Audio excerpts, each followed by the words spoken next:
নমস্কার বন্ধুরা, আজকে তৈরি করব কষা মাংসের সাথে এঁচোড়ের রেসিপি। এঁচোড়টাকে এইভাবে তৈরি করলে কষা খাসির মাংসকেও হার মানাবে। এইভাবে তৈরি করুন, রুটি, পোলাও, ফ্রাইড রাইস, ভাত সব কিছুর সাথে দারুণ লাগবে আর খুব অল্প সময় তৈরি হয়ে যাবে। এর জন্য এখানে আমি একটু কচি এঁচোড় নিয়েছি। এইভাবে রেসিপিটা তৈরি করতে গেলে কিন্তু একটু কচি এঁচোড়, যেগুলো দানা হয়নি, সেই এঁচোড় দিয়ে কিন্তু খুব ভালো হয়।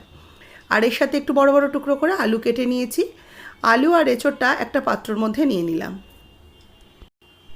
এঁচোড়ের টুকরোগুলো কিন্তু খুব বেশি আমি ছোট করিনি, মাঝারি সাইজ করেই কেটে নিয়েছি।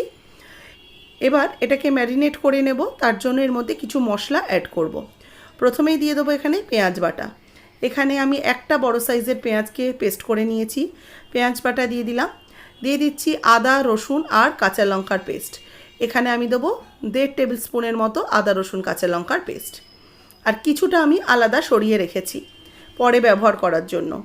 এতে দিয়ে দিচ্ছি 1 চা চামচ হলুদ গুঁড়ো, 1/2 চা চামচ লাল লঙ্কার গুঁড়ো, 1/2 চা চামচ কাশ্মীরি লাল লঙ্কার গুঁড়ো। দিচ্ছি জিরের গুঁড়ো 1/2 চা চামচ, ধনের গুঁড়ো 1/2 চা চামচ। এর সাথে দেব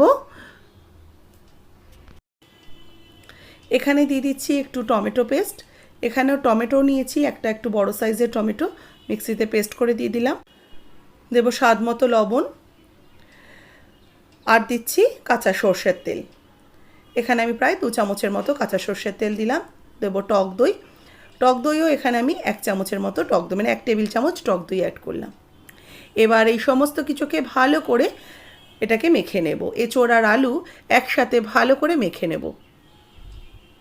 যেভাবে আমরা মাটন তৈরি করি বা চিকেন তৈরি করি, মাংসটাকে মশলার সমস্ত কিছু মশলা দিয়ে ভালো করে মেখে রেখে দিই, ঠিক সেইভাবেই এই কচি এঁচোড়টাকে আলু, এঁচোড় সমস্ত মশলা দিয়ে মেখে এটাকে আধ ঘন্টা থেকে 1 ঘন্টা রেখে দিতে পারেন। যতক্ষণ রাখবেন টেস্ট কিন্তু তত ভালো হবে। তবে আমি এটা 30 মিনিটের জন্য ঢাকা দিয়ে রেখে দিচ্ছি।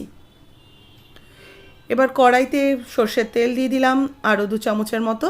তেল ভালো করে গরম করে নিয়ে কিছু জিনিস ফোড়ন দেবো। প্রথমেই দেবো একটু চিনি ফোড়ন। চিনি সুন্দর একটু ক্যারামেল হলে কিন্তু সুন্দর একটা কালার আসে।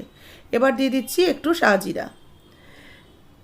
আর এর সাথে দেবো একটু গোটা গরম মশলা, এলাচ, লবঙ্গ আর দারচিনি। একটু ফোড়নটাকে কয়েক সেকেন্ড একটু নাড়াচাড়া করে এর মধ্যে একটু তেজপাতা অ্যাড করে দিলাম। এবার এর মধ্যে দিয়ে দেবো কোচানো পেঁয়াজ। পেঁয়াজগুলোকে দিয়ে একটু ভাজা ভাজা করে নেব। পেঁয়াজটা দেখবেন চট করে বেশ একটু লাল লাল হয়ে গেছে, যেহেতু আগে চিনি দেওয়া রয়েছে। চিনিতে সুন্দর একটা কালার আসে, যেটা পেঁয়াজের সাথেও বেশ ভাজা ভাজা হয়ে যাবে। এবার এর মধ্যে এই আদা, রসুন, কাঁচা লঙ্কার পেস্ট 1/2 চা চামচ দিয়ে দিলাম। দিয়ে এই মশলাটাকে ভালো করে কষিয়ে নিচ্ছি। মশলাটা বেশ ভালো করে যখন একটু কষানো হয়ে যাবে, এতে আরও একটু হলুদ গুঁড়ো, একটু কাশ্মীরি লাল লঙ্কার গুঁড়ো অ্যাড করে দেবো, যাতে সুন্দর একটা কালার চলে আসে। এই তেলের মধ্যে একটু হলুদ আর লঙ্কার গুঁড়ো অ্যাড করলে কিন্তু খুব সুন্দর একটা কালার আসে। সেই জন্য এই গুঁড়ো মশলাটা দিয়ে কিছুক্ষণ কষিয়ে নিয়ে একটু সামান্য জল অ্যাড করে দিচ্ছি। দেখুন মশলাটা পুড়েও যাবে না, খুব ভালো করে কষানো হয়ে যাবে। এবার ম্যারিনেট করা এঁচোড় আর আলুটা অ্যাড করে দেবো। এ দেখেই বুঝতে পারছেন এত সুন্দর লোভনীয় একটা রেসিপি তৈরি হয়েছিল। খেতে সত্যি কথা যেরকম আমরা এঁচোড় আলু তরকারি খাই, তার থেকে কিন্তু একদম ডিফারেন্ট স্বাদের হয়েছিল। মশলা সমেত এঁচোড়টাকে ভালো করে একটু কষাবো যতক্ষণ না এটা থেকে তেল ছেড়ে আসে।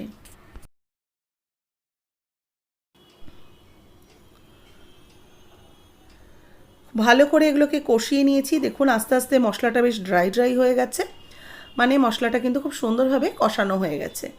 স্বাদ মতো চিনি অ্যাড করলাম। চিনিটা দিয়েও আবারও ভালো করে একটু মিশিয়ে নিচ্ছি। এবার এটাকে আমি প্রেসার কুকারে দিয়ে দেবো। প্রেসার কুকারে কিন্তু কিচ্ছু দিইনি, জাস্ট প্রেসার কুকারটা গ্যাস ওভেনে বসিয়ে কষানো এঁচোড় আর আলুটাকে দিয়ে দিচ্ছি। এবার অল্প একটু গরম জল করে নিয়েছি, ওই কড়াইয়ের মধ্যেই নিয়ে সেই জলটাও দিয়ে দিলাম। দিয়ে ভালো করে মিশিয়ে নিয়ে এটাকে একটা সিটি দিয়ে নেব। কিছুক্ষণ কষানো আছে, আর একটা সিটি দিলেই কিন্তু খুব সুন্দরভাবে এঁচোড় আর আলু নরম হয়ে যাবে। একটা হুইসেল দিয়ে নিয়ে ঢাকাটা খুলে নিয়েছি। দেখুন গ্রেভিটাও বেশ গাঢ় রয়েছে, কারণ খুব বেশি জল অ্যাড করিনি। একটু হালকা করে আমি ফুটিয়ে নেব আর তার সাথে দিয়ে দিচ্ছি সামান্য একটু ঘি আর দেব হাফ চা চামচ শাহি গরম মশলার গুঁড়ো। ঘি আর গরম মশলার গুঁড়ো দিয়ে একটু হালকা হাতে মিশিয়ে নেব, মিশিয়ে এটাকে নামিয়ে সার্ভ করে নেব। দারুণ স্বাদের এঁচোড়ের রেসিপি খুব চটজলদি তৈরি হয়ে যায়। একবার দেখুন, দেখিয়ে নিচ্ছি কিভাবে সেদ্ধ হয়েছে। একদম সুন্দর সেদ্ধ হয়েছে, আবার কিন্তু গলেও যায়নি। প্রত্যেকটা জিনিস কিন্তু একদম দানা দানা রয়েছে।